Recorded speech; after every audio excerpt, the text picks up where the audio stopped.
شرمگاہ میں آگ 3 طریقوں سے لگتی ہے۔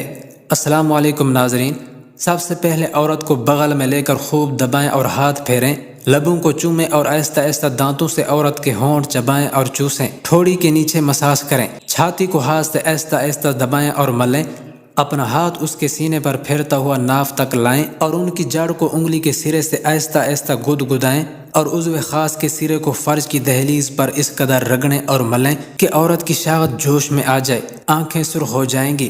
بعض دفعہ شوق کے غلبہ سے آنکھ اوپر کو چڑھنے لگتی ہے، سیاہی اوپر کو چڑھنے لگتی ہے اور سفیدی ہی نیچے کو رہ جاتی ہے۔ لڑکی اپنی ٹانگیں مرد کی کمر میں ڈال دیتی ہے اور ان سے مرد کو اپنی جانب کھینچتی ہے۔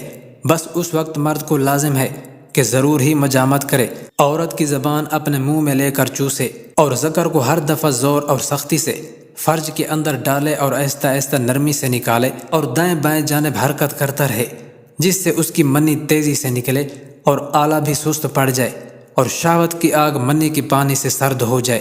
جب اس طریقے سے مباشرت کی جائے تو عورت جلد انزال ہو جائے گی۔ ہماری اس ویڈیو کا مقصد، کچھ بھائی ہماری ویڈیوز کو پسند نہیں کرتے اور سمجھتے ہیں کہ شاید ہم کوئی فحاشی پھیلا رہے ہیں۔ ہماری ویڈیو کا اصل مقصد آپ لوگوں کی رہنمائی کرنا ہے۔ لوگ اس طرح کے معاملوں میں رہنمائی حاصل کرنے کے لیے حکیموں اور ڈاکٹروں کے علاج پر لاکھوں روپے خرچ کر بیٹھتے ہیں۔ ہماری کوشش ہے کہ آپ لوگوں کو بہترین اور آزمودہ نسخہ بتائیں تاکہ آپ کو اپنی شادی شدہ زندگی میں کسی قسم کا مسئلہ پیش نہ آئے۔